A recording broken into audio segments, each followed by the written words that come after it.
Hello student, आपका स्वागत है मेरे जीके जी एकेडमी चैनल में। आज क्लास 10 की गणित एनसीईआरटी पैटर्न चैप्टर नंबर 7 प्रश्नावली नंबर 7.1 प्रश्न नंबर 4 मेरे मित्रों देखेंगे ध्यान से। क्वेश्चन क्या दिया है, जांच कीजिए कि क्या बिंदु 5, -2, 6, 4, 7, -2 एक समद्विबाहु त्रिभुज के शीर्ष हैं या नहीं। इसको हल कैसे करेंगे मेरे प्यारे मित्रों, ध्यान दीजिए। पहले आप मान लिख देंगे। ए का मान क्या दिया है, ए का मान 5 दिया है, 5, 2। बी का मान दिया 6, 4 और सी का मान दिया है 7, -2 दिया ना। तो क्या हल करना आपको, पहले ए बी निकालना है, फिर बराबर करना है बी सी, फिर बराबर करना है सी ए। ठीक है ना। तो हम किसको हल करेंगे, पहले ए बी को हल करेंगे। ए का मान 5, -2, बी का मान 6, 4 दिया है। x1 हुआ, y1 हुआ, x2 हुआ, y2 हुआ। बिंदु के बीच की दूरी d बराबर क्या लिखते हैं, x2 माइनस x1 का होल स्क्वायर प्लस क्या होता है y2 माइनस y1 का होल स्क्वायर। इसी सूत्र पर तोड़ेंगे मेरे प्यारे मित्रों, ध्यान दीजिए। x2 का मान क्या है, यहाँ 6 लिखेंगे। x1 का मान क्या है, 5 का होल स्क्वायर कर देंगे। y2 का मान क्या है, 4 माइनस y1 प्लस 2 हो जाएगा तब होल स्क्वायर, क्योंकि माइनस में दिया है। तो इसका मान क्या हो जाएगा, 1 का वर्ग होगा और प्लस 6 का वर्ग होगा। अब इसको क्या कर देंगे, ये देखिए ध्यान से, 1 -36 कर देंगे तो इसका मान क्या आ जाएगा, करड़ी में 37 आ जाएगा। 1 का मान हल हो गया मेरे प्यारे मित्रों। अब BC का मान निकालना आपको, ध्यान दीजिएगा, ठीक है ना। BC का मान कैसे हल किया जाएगा, देखिए दिया है BC बराबर 6, 4 लिखेंगे, 7, -2 करेंगे, x1 minus x1 y1 x2 y2 हो गया। बिंदु के बीच की दूरी का सूत्र क्या है, d बराबर √ x2 माइनस x1 का whole square plus y2 minus y1 का होल स्क्वायर। ठीक है ना। इसी फार्मूले पर इसको तोड़ेंगे। तो यहाँ x2 का मान क्या है, x2 का मान 7 है, माइनस 6 का होल स्क्वायर प्लस y2 का मान क्या है, -2 है। y1 का मान -4 हो जाएगा होल स्क्वायर। अब क्या हो जाएगा, 1 का वर्ग हो जाएगा, ये -6 का वर्ग हो जाएगा। तो यहाँ क्या लिखेंगे, 1-36 लिखेंगे। अब क्या हो जाएगा, करड़ी में 37 आ गया। ठीक है ना। अब आपको क्या निकालना है, CA का मान निकालना है। तो यहाँ ध्यान दीजिए, CA का मान निकाल लिए हैं। तो यहाँ ए का मान क्या है, 5, 2 हो गया। 80 का मान क्या है, 7, -2। तो x1 y1 x2 y2 हुआ। बिंदु के बीच की दूरी सूत्र क्या होता है, x2 माइनस x1 का whole square plus y2 minus y1 का होल स्क्वायर। इसी सूत्र पर इसको हल करना है मेरे प्यारे मित्रों, ध्यान दीजिए। यहाँ देखिए क्या लिखेंगे, √ x2 का मान क्या है, 7 माइनस 5 का होल स्क्वायर, y2 का मान क्या, -2 और y1 का मान क्या है, ध्यान से देखिएगा। y1 का मान आपका हो गया, मान लीजिए यहाँ देखिए x2 का मान क्या है, x2 का मान -2 है, y1 का मान क्या है, -1 प्लस हो जाएगा 2 हो जाएगा। ठीक है ना। तो अब यहाँ क्या हो जाएगा, होल स्क्वायर। अब √ क्या करेंगे, 2 का वर्ग कर देंगे, अब प्लस यहाँ मान लीजिए माइनस प्लस है, कट जाएगा। ये क्या हो जाएगा, 0 का होल स्क्वायर हो जाएगा।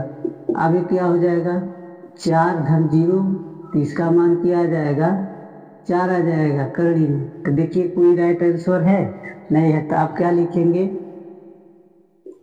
AB बराबर BC नॉट इक्वल AC, मतलब एक मान आपका बराबर नहीं है, बाकी एक मान बराबर है, तो आप क्या लिखेंगे कि एक समद्विबाहु त्रिभुज है, यह एक समद्विबाहु त्रिभुज है। कोई दिक्कत है मेरे प्यारे मित्रों? नहीं ना? ये आपका राइट आंसर है। समझ आ गया मेरे प्यारे बच्चों? 10.1 प्रश्न नंबर 5 देखेंगे मेरे मित्रों, ध्यान दीजिएगा। क्वेश्चन देखिए ध्यान से। दिया किसी कक्षा में 4 मित्र बिंदुओं ए बी सी और डी पर बैठे हुए हैं, जैसा कि आकृति में दर्शाया गया है। चंपा और चमेली कक्षा के अंदर आती हैं और कुछ मिनट तक देखने के बाद चंपा चमेली से पूछती है, क्या तुम नहीं सोचती हो कि ए बी सी डी एक वर्ग है? चमेली से सहमत नहीं है। दूरी सूत्र का प्रयोग करके बताइए कि इनमें से कौन सही है। आकृति बना के दिया है, इसको स्तंभ कहते हैं, इसको पंक्ति कहते हैं। ए बी सी डी दिया ना मेरे प्यारे बच्चे। तो आपको जब हल करेंगे तो पहले ए का मान निकालना है। तो ए का मान निकालने के लिए ये पहले स्तंभ लिखा जाता है, तब पंक्ति। तो यहाँ ए का मान क्या है? स्तंभ में क्या है? 3, 4 है। बी के मान में देखेंगे मेरे प्यारे बच्चे 6, क्या है? 7 है। सी के मान में देखेंगे मेरे प्यारे बच्चे 9, 4 है। ठीक है ना? आप डी के मान में देखेंगे मेरे प्यारे बच्चे, तो डी का मान आपका 6, 1 है मेरे प्यारे बच्चे। तो आपको क्या निकालना है? पहले ए बी निकालना है, बराबर बी सी निकालना है, बराबर सी डी निकालना है, बराबर डी ए निकालना है। ठीक है ना? यानी सबका मान समान होना चाहिए मेरे प्यारे बच्चे। इसी को हल करना है दूरी का सूत्र का प्रयोग करके। पहले ए का मान निकालना है, तो ए बी बराबर लिखेंगे 3, 4 और 6, 7। तो यहाँ x1 हुआ, y1 हुआ, x2 हुआ, y2 हुआ। बिंदु की बीच की दूरी d बराबर क्या लिखेंगे? √x2 - x1 का whole square plus y2 - y1 का होल स्क्वायर। यही सूत्र पर इसको क्या करना है? हल करना है। अब यहाँ देखिए सूत्र पर हम रख रहे हैं मेरे प्यारे बच्चे, ध्यान देंगे। x2 का मान क्या है? 6 - 3 का होल स्क्वायर प्लस y2 का मान क्या है? 7 - 4 का होल स्क्वायर। समझ आ रहा ना? अब इसके बाद क्या लिखेंगे मेरे प्यारे बच्चे? ये घटाएंगे तो 3 का वर्ग हो जाएगा, ये घटाएंगे तो क्या होगा? 3 का वर्ग हो जाएगा। अब दोनों मान निकालेंगे तो इसका मान क्या हो जाएगा? 9। कड़ी में 9, 3 त्रिका 9, 3 त्रिका 9। ठीक है ना? 3 त्रिका 9, 3 त्रिका 9। टोटल आपका आंसर मेरे प्यारे बच्चे कितना आएगा? 18 करड़ी में आएगा। कोई दिक्कत है किसी को? नहीं ना? तो इसको हम लिख भी सकते हैं 3 करड़ी में 3, ऐसे भी लिख सकते हैं। ध्यान दीजिएगा, 3 करड़ी में 2, 3 त्रिका 9, 2 18। ठीक है ना? अब किसका मान निकालना है? BC का मान निकालना मेरे प्यारे मित्रों, ध्यान दीजिएगा। तो BC बराबर क्या लिखेंगे? ध्यान दीजिए, BC का मान क्या दिया है? 6, 7 दिया है और 9, 4 दिया है। तो ये x1 हुआ, y1 हुआ, x2 हुआ, y2 हुआ। बिंदु के बीच की दूरी का सूत्र यही प्रयोग करना है, यही सूत्र। ठीक है ना? यह सूत्र यहाँ लिख देंगे, x2 - x1 का whole square plus y2 - y1 का होल स्क्वायर। ठीक है ना? यही सूत्र का प्रयोग सब में चारों मान में करना है। ठीक है ना? अब यहाँ देखिए, x का मान क्या अंडर रूट में लिखेंगे? x2 का मान क्या है? 9 माइनस 6 का होल स्क्वायर प्लस y2 का मान क्या है? 4 माइनस y1 का मान कितना है? 7 है, होल स्क्वायर। अब उसके बाद क्या करेंगे मेरे प्यारे बच्चे? अब घटाएंगे 3 का वर्ग होगा, ये भी घटाएंगे तो माइनस के 3 का वर्ग होगा। अब क्या करेंगे? अब देखिए ध्यान से, अब आपका 9 धन 9 होगा। अब दोनों ऐड करेंगे तो मेरे प्यारे बच्चे क्या होगा? 18 होगा। अब दोनों क्या करेंगे? अब मान लीजिए इसका भी खंड करेंगे तो 3 कड़ी में 2 आएगा। ये आपका राइट आंसर है मेरे प्यारे बच्चे। कोई दिक्कत है किसी को? अब आते हैं CD का मान निकालना। देखिए दोनों मान समान हो रहा है, ध्यान दीजिएगा। अब CD का मान निकालना है तो मेरे प्यारे बच्चे देखिए CD का मान निकालना है CD का। तो C का मान क्या है मेरे प्यारे मित्रों? C का मान 9,4 है। और उसके बाद D का मान क्या है? 6,1 है। x1 हुआ, y1 हुआ, x2 हुआ, y2 हुआ। वही बिंदु यही सूत्र पर हल कर दीजिए, ठीक है ना। बराबर करके अंडर रूट लिखेंगे, सूत्र नहीं लिखना है, इसी को देख के हल कर दीजिए। तो x2 का मान क्या है? 6 माइनस क्या है? x1 का मान 9 होल स्क्वायर। अब yx2 का मान क्या है? x2 का मान देखिए, y2 का मान क्या है? 1 है। y2 का मान क्या है? 1 है। y1 का मान क्या है? 4 है। अब इसको घटाएंगे मेरे प्यारे बच्चे। देखिए ये 3 का वर्ग बनेगा माइनस में, आगे क्या होगा? ये भी माइनस में 3 का वर्ग बनेगा। तो ये क्या हो जाएगा? ये 3 त्रिक का 9 धन 9। अब क्या हो जाएगा? 18 होगा। अब इसका वर्ग करेंगे तो 3 कड़ी में 2 मात्रक होगा मेरे प्यारे बच्चे। देखिए तीनों भुजा बराबर हो रहा है, ध्यान दीजिएगा। अब यहाँ देखिए किसका मान निकालना है, ध्यान से देखिए। DA का मान निकालना है, DA का। अब DA का मान निकालेंगे तो DA का मान यहाँ आपको लिखना पड़ेगा। D का मान क्या है? 6,1 और A का मान क्या है? 3,4। x1 y1 x2 y2 ये सूत्र का प्रयोग करेंगे तो D बराबर क्या लिखेंगे? Under root. अब यहाँ x2 का मान क्या है? 3 है। y1 का मान क्या है मेरे प्यारे बच्चे? x1 का मान क्या है? x1 का मान 6 का होल स्क्वायर है।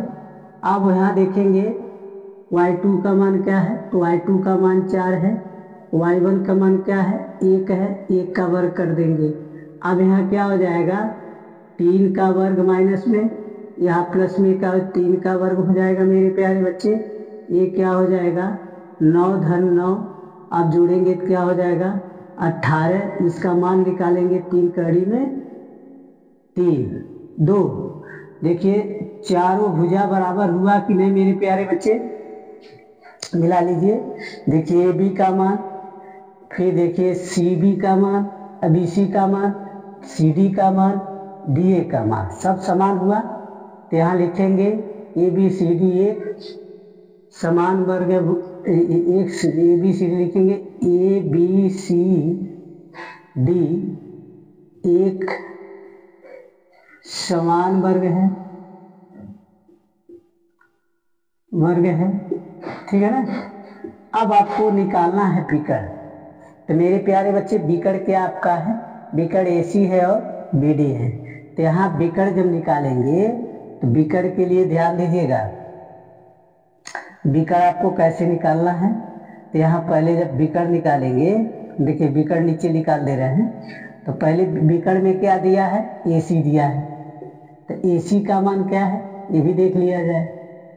AC का मान आपका A का मान 3 है, 4 है। और क्या है? C का मान क्या है? 9,4 है। तो x1 y1 x2 y2 हो गए। बिंदु के बीच ही सूत्र लगाइए। अब यहाँ क्या लिखेंगे? देखिए सूत्र क्या है? x2 है तो x2 का मान 9 है। x1 है तो x1 का मान 3 है। अब प्लस क्या है? x2 का मान y2 का मान क्या है? 4 है। y1 का मान क्या है?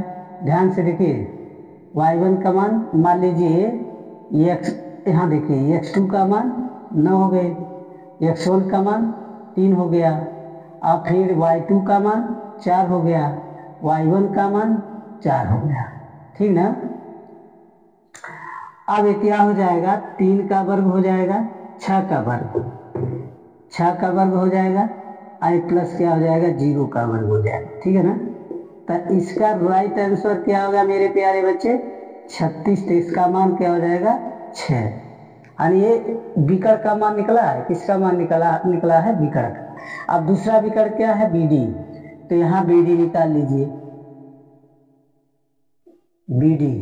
तो बी का मान क्या है, 6 का मान 7 है, और डी का मान क्या है, 6 का मान 1 है। x1 y1 x2 y2 हो गया। ये सूत्र लगाएंगे तो यहाँ लिखेंगे अंडर रूट में x2 का मान देखिए क्या है, 6 है, और x1 का मान क्या है, 6 का होल स्क्वायर है। अब प्लस करके अब y2 का मान क्या है, 1 है, y1 का मान क्या है, 7 है, होल स्क्वायर।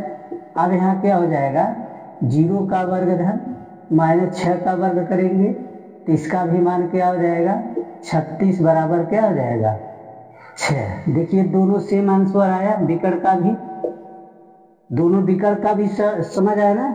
तो इसमें कौन सही होगा, चंपा सही है, ठीक है ना। तो इस क्वेश्चन को इस तरह हल करना था, हम विकर्ण भी निकाल दिए और समान वर्ग भी कर दिए। तो यहाँ आपका विकर्ण लिखेंगे, विकर्ण समान है, ठीक है ना। अब मेरे प्यारे बच्चे ये सवाल को समझ आ गया या नहीं। उम्मीद करते हैं कि इस वीडियो को आप लोग बहुत अच्छे से समझ गए होंगे। यदि समझ गए तो मेरे वीडियो को सब्सक्राइब, लाइक, शेयर, कमेंट जरूर कीजिए। धन्यवाद।